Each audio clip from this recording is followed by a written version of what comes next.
We're live in 5, 4, 3, 2, 1. Good evening, everyone. We welcome you all to Ortho TV Online in association with Orthopedic Research and Education Foundation. To introduce today's speaker and the topic, I hand over to our chairman, Dr. John Mukhopadhyay. Thank you, Neeraj, and welcome to this program for continuing medical education for DNB students and postgraduates. And today we have Dr. Ratnesh, who's going to talk to us about revision in total hip arthroplasty. I think this is an important area, and especially with the large number of total hips done in the last 20 to 30 years, we are going to see increasing number of revisions coming to us. So over to you, Ratnesh. Thank you, sir. Good evening to all. Share your screen.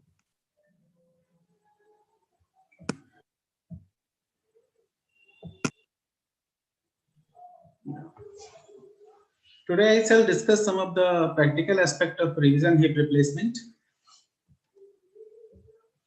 Most common cause for hip replacement is aseptic loosening, instability, fractures, and infection. These things are already discussed about the aseptic loosening, instability, and fractures in the complication of THR. So I shall concentrate more on the revision hip due to aseptic loosening in today's talk, and shall discuss about the management of bone loss. Let's introduce it somehow. This is the most common cause of revision, as I already said. More and more THRs are done nowadays, and after 10 years, 12 years, 15 years, 20 years, they all are going to fail, and most common they are failing by the aseptic loosening. So this becomes the most common cause. Another cause could be the infected, non-infected loosening, septic loosening. So we have to first see whether it is aseptic or septic. So we shall discuss that later on. In aseptic loosening, with cemented THA, the acetabulum is the most common, most first component to lose, while in cementless hip, femoral component fails first. Loosening occurs at implant cement interface in femoral component, while at bone cement interface in the acetabulum.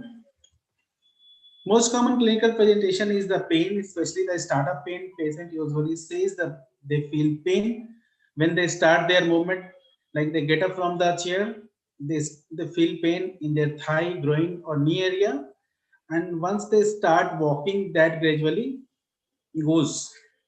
It suggests that during the movement, implant moves and then settle into the best stable position. If we examine the patient, there shall be minimum symptoms. Pain always increase with the weight bearing. Aseptic loosening can be a result of inadequate initial fixation that lead to early failure of the total hip replacement, while later failures are mostly due to the mechanical loss of fixation over time and biological loss of fixation caused by particle induced osteolysis around the implant. Preoperative planning is very important. We should get the prior PSC done. Pre-anesthetic checkup should be done prior, not after the admission. Patients should be PSC fit before admission, because it's a planned surgery, it's a long surgery. We have to plan it. We have to discuss with the anesthetist. We need time, we need blood, so always arrange 3 to 4 units of blood. You should always arrange complete removal set. So you need time. You plan the surgery and collect everything before surgery. Implants, you must have everything with you: uncemented, cemented, primary implants, revision implants, trabecular metal cup and augments, cage. You should always have all the options of stem, cemented, uncemented, distal fixation, whether you need or not. Suppose you are planning for a content defect, still you should need all of these things before surgery in your table. And you must have an experienced team, because it's a long surgery. If your assistants are not used to this thing, the surgical time will increase, and that will lead to increased bleeding and increased complications like infection. So the main problem with that revision hip is the bone loss management. We must quantify the bone loss by X-ray, and better we can see it on CT scans. MRI is not routinely required, but we should always think about the septic, so we should exclude septic from aseptic conditions. So blood investigations are must. CBC, SRCRP, SRCRP should be low. CBC should be settled. Infection markers like procalcitonin, interleukin 6 should be done. In every suspected case, joint aspiration should be done and should be sent for culture, cell count, and leukocyte histories. And even if after opening the joint, if you still suspect it is septic condition, then you can go for the intra frozen section. And if more than 5 polymorphonuclears are seen in each view, it is septic. So the plan should be changed to standard 2-stage revisions. X-ray assessment is done. We should see the migration of cup, proximal migration and medial migration. We should see the teardrop. We should see the lysis of the ischium and the Kohler's line. Because this Paprosky classification is based on these 4 things. So we shall classify the acetabular bone loss according to the Paprosky. It is type 1, type 2, type 3. Type 1 is a minimal bone loss where acetabular rim is intact and anterior and posterior column is intact. It is like primary situation where more than 90% of host bone support is present. In type 2, there is proximal migration which is less than 3 centimeter, and distorted acetabular rim could be there, intact anterior and posterior column. It is further divided into type 2A, 2B, and 2C. 2A is the superior and medial cavitation defect, rim is intact. In type 2B, segmental superolateral defect is present, rim defect is present, which is less than 1/3 of the circumference. In type 2C, there is medial defect with cup medial to Kohler's line, that is protusioacetabular condition. In type 3, there is greater than 3 centimeter superior migration. It's non-supportive acetabular rim for biological fixation. There is severe bone loss. It is further divided into type 3A and 3B. 3A is up and out. The cup goes up and out. So the cup is lateral to Kohler's line, intact medial support, moderate ischial lysis that is less than 15 mm below superior obturator line. Medial limb of teardrop is intact. Superior and lateral migration of the cup towards up and outer side. Contact of travel with the bone over 40 to 60%, an intact ilioischial and iliopubic line. But in case of 3B, the cup moves up and in, so the Kohler's line is broken. No medial or superior support, extensive ischial osteolysis, you can see more than 15 mm below superior obturator line, complete destruction of teardrop, and superior and medial migration of cup under 40% contact area. It's a high risk of occult pelvic discontinuity. Pelvic discontinuity fracture line through the columns. You can see on X-ray broken Kohler's line or obturator for an asymmetry on AP view, and superior and inferior hemipelvic separation is there.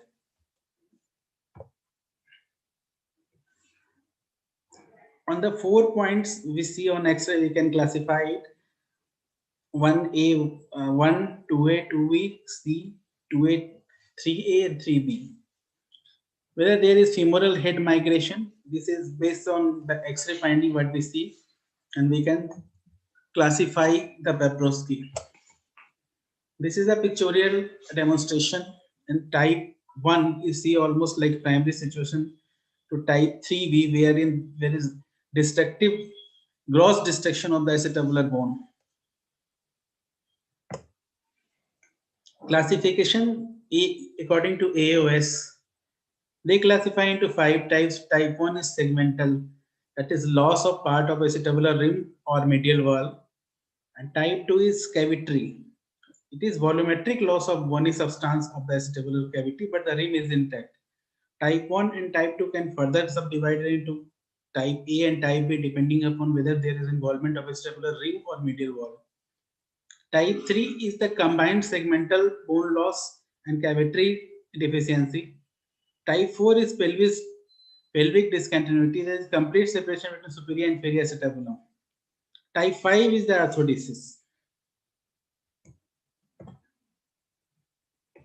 So how can we manage Peprosky type 1 situation? In Peprosky type 1, the bone loss is minimal, situation is kind of primary. Both columns are intact, rim is intact. So we can plan for uncemented hemispherical cup press fit. We can get good press fit, or we can do the cemented cup. But cemented cup is, the hold is not as good as primary because we don't get good subchondral bone like we get in primary situation. Here the bone could be filmy, sometimes bone could be filmy, or sometimes the cancellous bone what we get in the primaries are not we get in the secondary. So interdigitation of cement is not as good as primary. So preferred, still it is preferred to preferred to apply the uncemented cup. But we can give the cemented cup. The results are also good. In Peprosky type 2 and 2C, here the rim is intact. So to fill the defect, like in types 2C, it is protusia stabili, but type 2 is complete content defect. So we have to first do the impaction bone grafting properly, fill all the cavities, try to achieve the bone, try to build the bone mass for future revisions if required. And that is also important for the stability of the cup.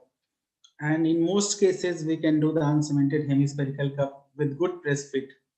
We can also do the cemented cup, but that is not preferred nowadays. In Peprosky type 2B, here the segmental defect is less than 30%. That can be managed by hemispherical cup. Usually the contact area is more than 50%. The defect is in the superior part. It is less than 30%. So we should always try to build the bone mass. So we can apply the figure 7 femoral head graft, or we can use the metal augment. Some authors says the weight bearing area, in weight bearing area we should use the metal augments because bone graft does not work. But once the cup is healed, it is fixed with the bone. I think that should work with the bone graft also. You can also try the jumbo cup and the high hip center. With the jumbo cup, you can manage the defect with the cup only. But the problem is that to cover up the superior defect, we have to remove more and more of the anterior and the posterior column. So we are losing the host bone, and if there is more rimming from the posterior cup and posterior column, there is chance that will affect the stability of the cup. Integrity of the posterior column is important for the integrity of the cup and stability. So jumbo cup has the advantage that you can avoid using the graft or augment. You can do in less time, but the disadvantage is you will lose the host bone. Peprosky type 3, both A and B, is quite a complex situation. There is massive bone loss. So we have to plan everything. We need allogenic bone graft. We need everything, metal acetabular augments, hemispherical cup, jumbo cup, trabecular metal cup, cup cage. That depends upon the situation. If we get more than 50% host bone, we can use the jumbo cup. Because more than 40%, more than 50% bone contact is there, there is high chances of healing and bone growth over the cup, and that will stabilize the cup over the time. If host bone contact is less than 30%, there are good results with the trabecular metal cup because that promotes the ingrowth of the bone and that stabilizes the cup. But 30% of host bone beds should be in contact, not the bone graft. In more complex situations, we can use the bone grafts with metal cage over which we can implant the cemented cup, or we can use the cup cage reconstructs. Cup cage construct has the advantage of trabecular cup, and the cage gives the initial stability during which the bone heals and remodels. Later on, the weight is all taken by the host bone over the trabecular cup. So the role of cage was, so it has good long-term follow-up and good long life. These are some of the metal. These are the tantalum metal augments which are used to fill the defects. Bone grows inside these metals, inside these augments, not only on the surface, goes inside. They all are trabecular metals. So bone can grow inside the implant. And this is the part of cup cage construct.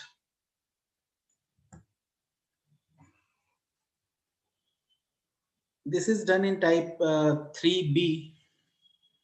It's a trabecular cup with the trabecular metal augment applied on the top. And it's a 3-month follow-up and still doing good. So this is the algorithm. What we should do in the cases like in type 2A, we can manage with the hemispherical cup. In type 2B, we can manage with the hemispherical cup. And type 2C, hemispherical cup plus medial bone graft. In type 3A, we can use, if the shape of the acetabular remodeling is spherical, we can use large hemispherical cup. If it is oblong, we can use the hemispherical cup plus figure 7 bone graft or trabecular metal shell plus superior augment, or we can accept high hip center. If pelvic discontinuity is present and healing potential is present, then we can use plate cage cancellous bone graft, internal plate cage trabecular metal. So this algorithm will help in deciding our treatment plan. Now coming to the femoral bone loss Paprosky classification. In type 1, there is minimal proximal metaphyseal bone loss. Proximal metaphysis is intact. Diaphysis is intact. Proximal remodeling is none. Here we can do the uncemented fixation. Proximal fitted stem or highly porous stem can be used, or even we can use the cemented stem also. But in type 2, there is moderate to severe proximal metaphyseal bone loss. Proximal metaphysis is almost absent, diaphysis is intact, and proximal remodeling is slight.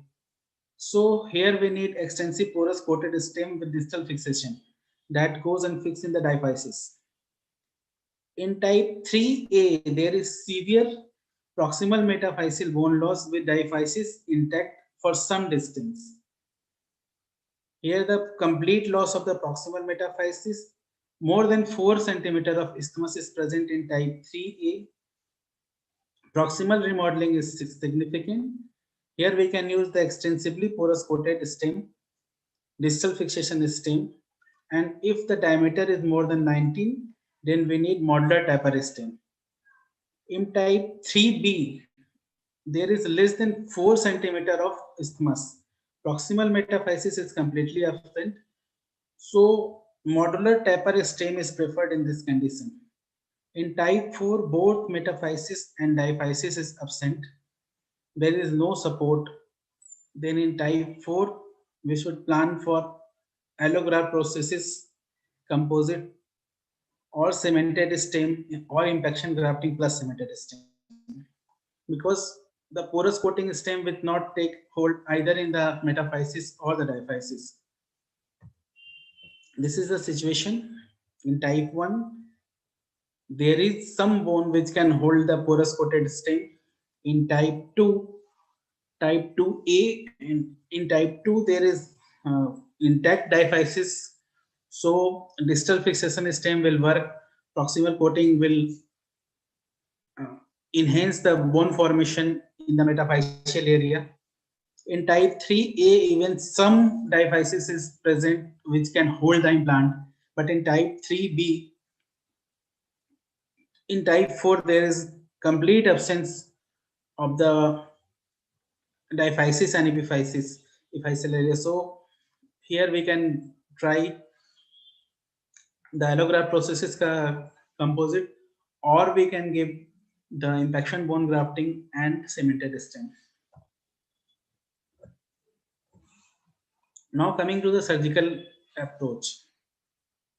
So if we are dealing with the content defect, right, there is minimal defect in the sternum, minimum defect in the femur, implant is loose, then we can apply the standard approach.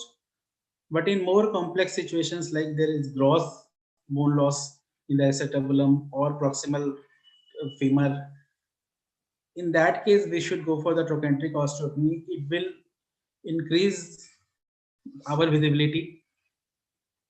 Exposure is quite good. There is high chances of fracture of trochanter if we try to dislocate if there is bone loss in proximal femur. So trochanteric osteotomy should be done before proceeding for the dislocation. And if there is well fixed implant or cement is well fixed, we also need to do extended trochanteric osteotomy for the removal of cement or well fixed implant. Thank you. Okay, thank you very much, Ratnesh. We will open the to questions from the participants. So any questions from the DNB students? Think so. It was quite nice. The few things which I just want to know a little bit clear about it, sir. You have mentioned about the tapering, like modular taper. That what we know about Exeter, that is called double taper or sometimes triple taper. No, modular taper is the kind of modular stems. So suppose we have long stems, they are either monoblock single piece or they are modular, means they have taper, then means 3 part. Normally we have 2 part, head and 1 monoblock, which is of same diameter from proximal to distal. But if you see like implants like restoration, the stem is 2 part. One is proximal metaphyseal coated and distal one is tapered of different diameters. So first we have to check the distal diameter. Distal one, we can choose the distal and proximal separately. Suppose your proximal is too wide and distal is narrow, then in that case you need the distal narrow part and wide upper part in restoration, and then you can fix both the pieces with one screw. That will make the stem long stem single piece monomer.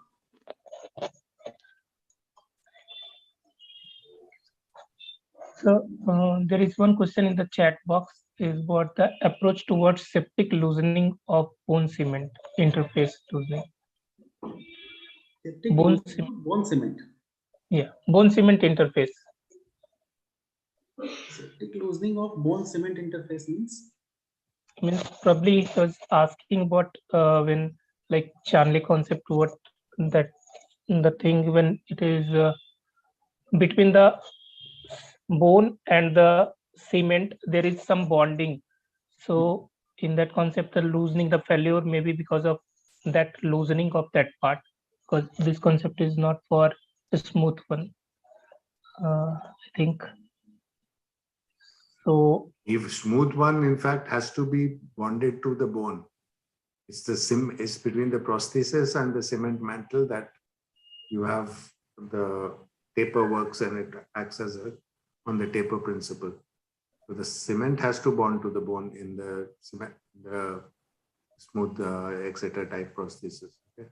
Yeah, the question is probably that approach. So if it's infected loosening, basically, that's what septic loosening is like removal of all the implants. Septic is as like 2-stage revision that is already discussed in complication of THR.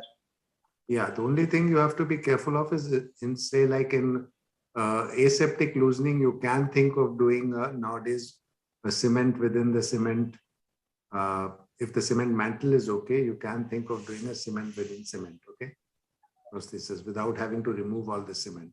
If there's infection, then it's important to remove all the cement, because if that cement remains there and there's infection, then the chances of the infection getting cleared will be minimized. Okay, so you risk reinfection. So, may I request John sir to just explain about the concept between the Chanley's prosthesis and the Exeter prosthesis, because these are two different things.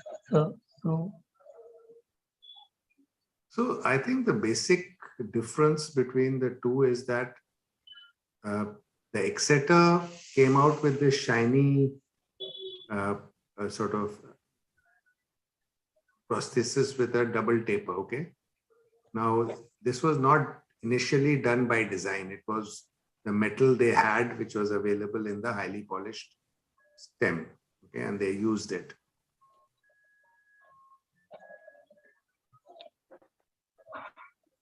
Matte stem. And then they found there was actually more loosening and problems with that.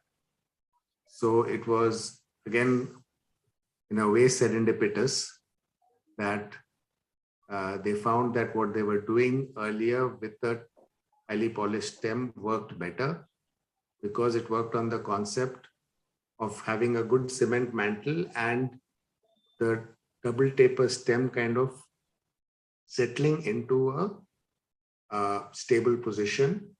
And therefore, a little bit of subsidence was considered okay. Initially, they felt that subsidence was bad, but then they realized that little bit of, not too much subsidence, but a little bit of subsidence allowed the prosthesis to settle into a stable position. And therefore, there's no bonding between the cement and the prosthesis. So when you're removing it, you can actually just knock it out. Okay. Now, the Chanley, actually, the cement bonds not just with the bone, but also with the prosthesis. Okay. That's the basic principle. Now, there are other differences in that. That's not a double taper. They did come out with a triple taper. It was not Chanley, but the Dupuytren's people came out with a triple taper, or the C stem, which was again a highly polished stem. Initially designed, I think it was probably Wroblewski who designed it, but the idea was that this would give it even more stability because it had a triple taper. The problem was the moment you had a triple taper rotationally, it lost some of the stability. Okay, so it wasn't as successful as the double taper, which Exeter works on, and there have been multiple other companies which have made similar prostheses. So there is a question in the chat box that does we need to culture in revision THR? You don't need to do pre-op cultures in all the cases. Means culture means joint aspiration. That should be done. Yeah. Also, you should do it at surgery as well. Yeah. So every revision, whether it's prosthesis or non-union or whatever you're doing, it's always important to send deep tissue cultures as a routine. I think you should not even have to think about it. Any role of gram stain with the culture, sir? You tell me. Sometimes like so there's frozen section, which some people do. Okay, you decide between, but it takes time. And it may be able to tell you between. So just doing a gram stain means you are, unless there is pus and you're planning a single stage revision, which most of us don't do if there is frank pus. Okay, so I think that doing a gram stain just of the tissue doesn't help. You have, and that also takes some time. So honestly, you're wasting time in between. During the revisions, when you're revising the stem, which one should be preferred? Is it a shorter stem, shorter and thicker, or a longer stem?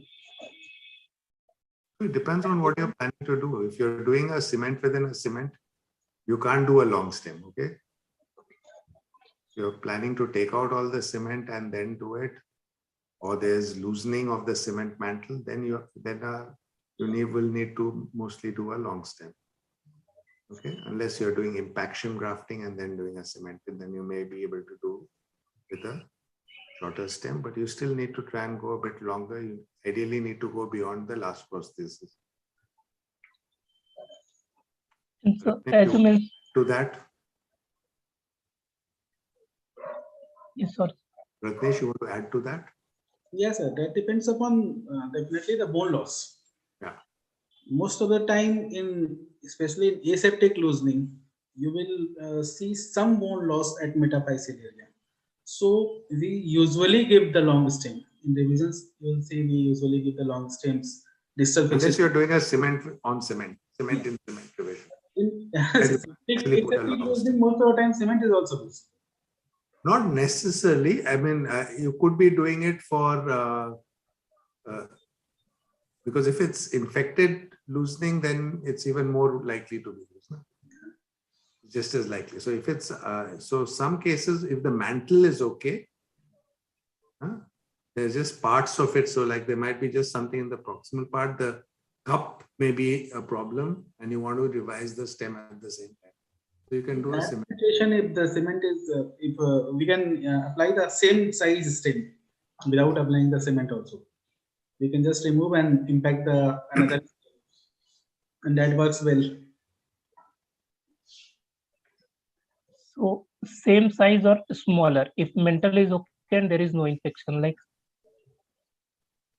So I think it depends. I mean, again, there's no hard and fast rules here. So usually what the principle would be in cement on cement is to actually roughen up the cement.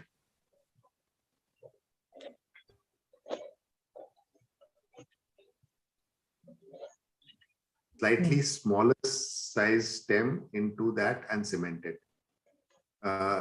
In some of these cases, say like you're doing early debridement for some reason. You can actually take out the stem, wash it all out, and then put that same stem back into that cement. But usually if you're doing a revision hip, the usual principle would be to burr out a little bit of the cement so you get some roughening of it. And usually then you would be putting a smaller stem. Now they're specially designed stems with narrow stems and a decent offset. If you go to the primary stems, when you come to the thinner stem, so if you have 35 and you want to put 33, your offset also becomes smaller in the Exeter. The Exeter has specially designed stems for revisions which have narrow stems but a bigger offset. So sometimes when in younger patient you choose for cementless arthroplasty in revision, what is your preference, sir? Like between the cobalt chrome or like Isrom or with Wagner's that titanium one?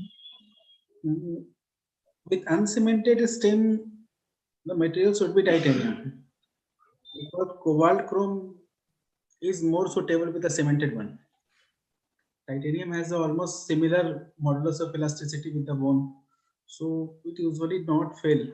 But the problem with the cobalt chrome or the SS stems, and they over the time they have different modulus of elasticity. So apart from the normal stresses, they also have some relative movements while the bone moves. So there's high chances of failure of cobalt chrome. When we are doing the uncemented one, the implant should be titanium or any material which is just similar to the modulus of elasticity of the bone.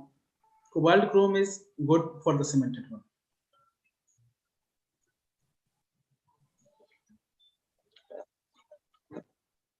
Yes. And if there is loss of bone, sir, when there is need of allograft, if allograft is not there, do we have any other option in those situations? Like it depends. Suppose you are managing a large acetabular bone defect. So there is one option of putting the large trabecular metal cup with metal augments.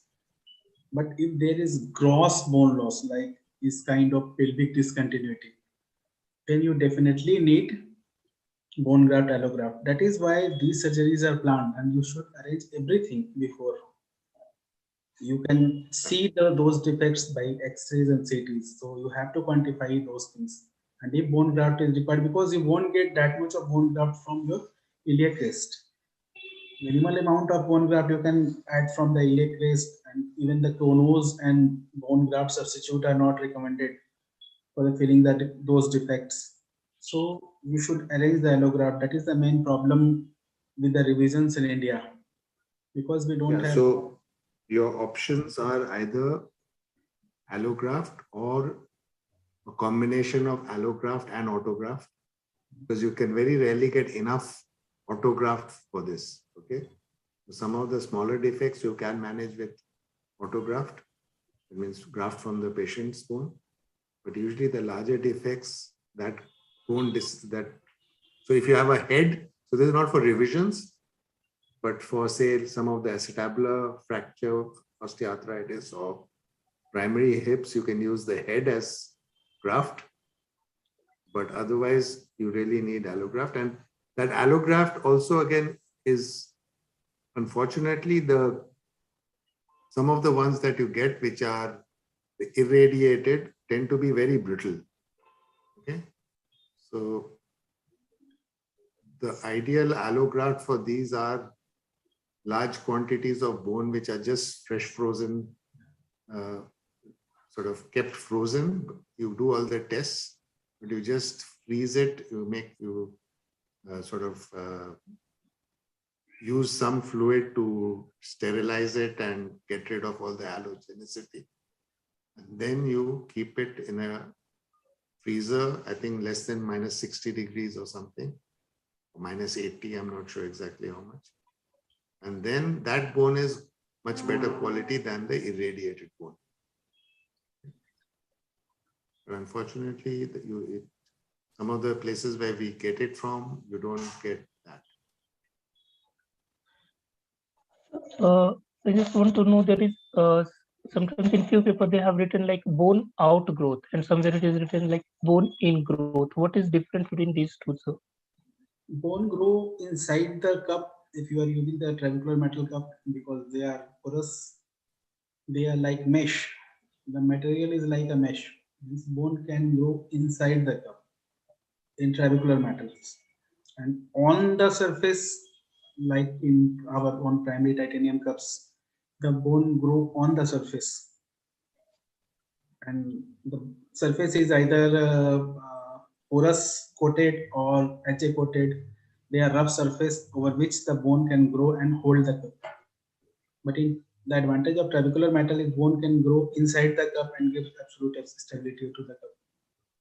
And that cup actually becomes the part of the bone. Part of the bone. And they have also hollow trabecular metal augments and fillers also available, like we use in total knee. You can keep that cones over there, and over which the bone grows and it becomes a part of the bone. So bone grows inside those trabecular metals. Okay, so I think that was great.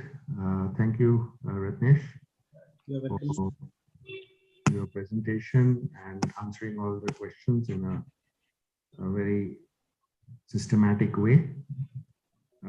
Any further questions from the DNB? Otherwise, we'll close for today.